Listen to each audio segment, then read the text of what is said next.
बिस्मिल्लाहिर रहमानिर रहीम। मुहताराम हाजिरीन, विगत 24 जुलाई আগস্টের রক্তাক্ত গণ অভ্যুত্থানে ফ্যাসিস্ট শেখ হাসিনার পতনের মধ্য দিয়ে ভারতীয় আধিপত্যবাদের শেকল থেকে মুক্তি লাভ করে আমাদের প্রিয় জন্মভূমি বাংলাদেশ। সহস্রাধিক প্রাণ ও ত্যাগের বিনিময়ে নতুন স্বাধীনতা অর্জনের ইতিহাস রচিত হয়েছে।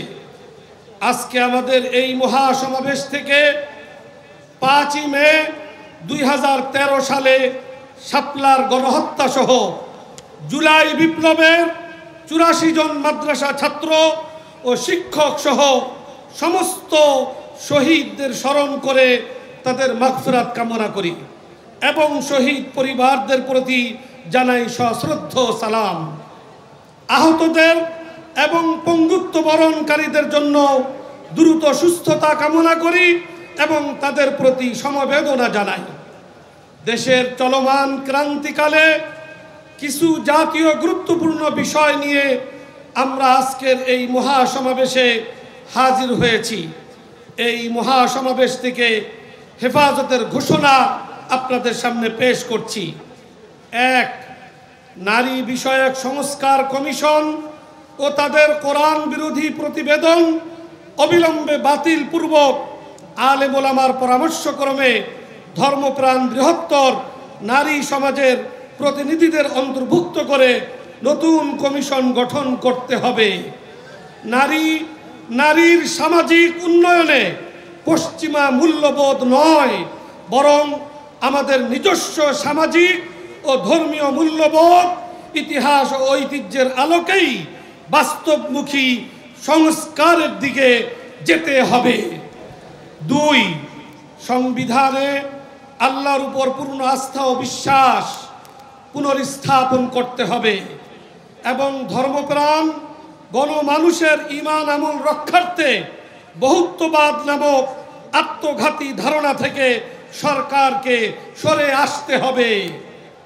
এছাড়া লিঙ্গ পরিচয়, লিঙ্গ বৈচিত্র্য, লিঙ্গ সমতা, লিঙ্গ বৈষম্য, তৃতীয় লিঙ্গ বা থার্ড জেন্ডার, অন্যান্য লিঙ্গ ইত্যাদি শব্দের মার পেঁচে কাউকে বাদ দিয়ে নয় এমন ধোঁয়াশাপূর্ণ স্লোগানের অন্তরালে এবং অসংজ্ঞায়িত অন্তর্ভুক্তমূলক ইত্যাদি শব্দের আড়ালে এলজিবিটি ও ট্রান্সজেন্ডারবাদের স্বীকৃতি ও অন্তর্ভুক্তির মাধ্যমে সমাজ বিধ্বংসী ও ধর্মবিরুদ্ধ সমকামী বান্ধব সমাজ প্রতিষ্ঠার পায়তারা বন্ধ করতে হবে।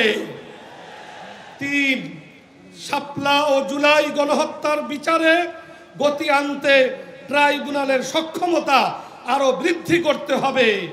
জাতীয় নির্বাচনের আগেই ফ্যাসিস্ট হাসিনা ও তার চিহ্নিত দোষরদের বিচার সম্পূর্ণ করতে হবে। 4. গণহত্যাকারী ফ্যাসিস্ট আওয়ামী লীগকে সন্ত্রাসী দল হিসাবে ঘোষণাপূর্বক বিচার নিশ্চিত করতে হবে। বিচার সম্পন্ন না হওয়া পর্যন্ত তাদের সব ধরনের কার্যক্রম ও তৎপরতা নিষিদ্ধ করতে হবে। 5. আল্লাহ ও তার রাসূল সাল্লাল্লাহু আলাইহি ওয়াসাল্লামের নামে কটূক্তি ও বিশুদ্ধার বন্ধে সর্বোচ্চ শাস্তির আইন করতে হবে। এছাড়া গণমাধ্যম সংস্কার কমিশনের পক্ষ থেকে ইতিমধ্যে ধর্ম অবমাননা শাস্তি সংক্রান্ত আইনি ধারাগুলো বাতিলের সুপারিশ বাদ দিতে হবে।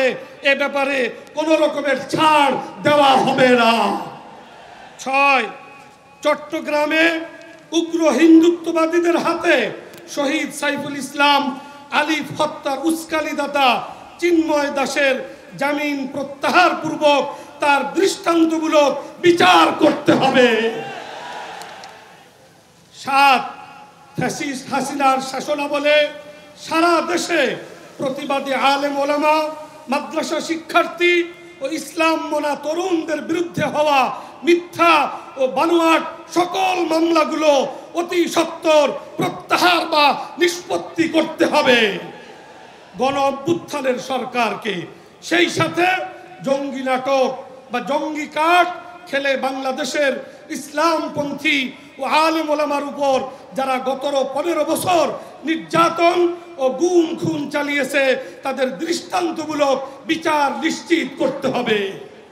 8, গাজার মুসলমানদের উপর অবৈধ রাষ্ট্র ইসরায়েলের চলমান গণহত্যা ও ভারতে সংখ্যালঘু মুসলিম নির্যাতনের বিরুদ্ধে আমাদের গণ অভ্যুত্থানের সরকারকে কূটনৈতিকভাবে আরো উচ্চ কণ্ঠ হতে হবে এবং দেশের সর্বস্তরের জনতাকে ইসরায়েলি ও ভারতীয় পণ্য বয়কট করতে হবে।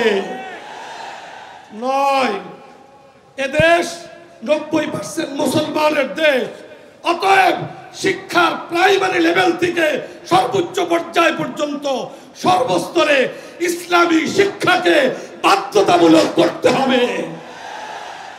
10, রাখাইনকে মানবিক করিডোর প্রদানে সরকারের সম্মত হওয়া সম্পূর্ণরূপে আত্মঘাতী সিদ্ধান্ত। আমাদের ভৌগোলিক নিরাপত্তার স্বার্থে এ অদূরদর্শী সিদ্ধান্ত থেকে সরকারকে অবশ্যই অনতিবিলম্বে ফিরে আসতে হবে। 11, চট্টগ্রামের পার্বত্য অঞ্চলে ভিনদেশী মিশনারিদের অপতৎপরতা ও দৌরাত্ম্য বন্ধ করতে সরকারকে উদ্যোগ নিতে হবে। বাংলাদেশের ভৌগোলিক অখণ্ডতা রক্ষায়, সেখানে নিরাপত্তা সংকট কমাতে আলেম সমাজের দাওয়াতি কার্যক্রমকে আরো নিরাপদ এবং সুযোগ করে দিতে হবে। সেখানে সামরিক নিরাপত্তা ব্যবস্থা আরো বৃদ্ধি করা ছাড়াও পাহাড়ি বাঙালি ও নৃতাত্ত্বিক জনগোষ্ঠীর মধ্যে সামাজিক ও রাজনৈতিক সমঝোতা ও স্থিতি নির্মাণে রাষ্ট্রীয় তৎপরতা আরো বাড়াতে হবে। 12, কাদিয়ানীদের রাষ্ট্রীয়ভাবে অমুসলিম ঘোষণা করতে হবে এবং সাধারণ মুসলমানদের ঈমান আকীদা রক্ষার্থে এ দাবি রক্ষার্থে এদের অপতৎপরতা বন্ধ করতে হবে। আমরা আজকের এই মহাসমাবেশ থেকে হেফাজতে ইসলামের পক্ষ থেকে এই 12 দফা ঘোষণাপত্র আমি আপনাদের সামনে পেশ করলাম। আমরা সবাই এই ঘোষণাপত্রের সাথে একমত আছি তো? এই ঘোষণাপত্রের বিষয়গুলা বাস্তবায়নে আগামী দিনে হেফাজতে ইসলাম যে কোনো কর্মসূচি দিবে, সেই কর্মসূচি বাস্তবায়নে আমরা ইনশাআল্লাহ সোচ্চার থাকবো। আল্লাহ তাআলা আমাদেরকে তৌফিক দান করুন।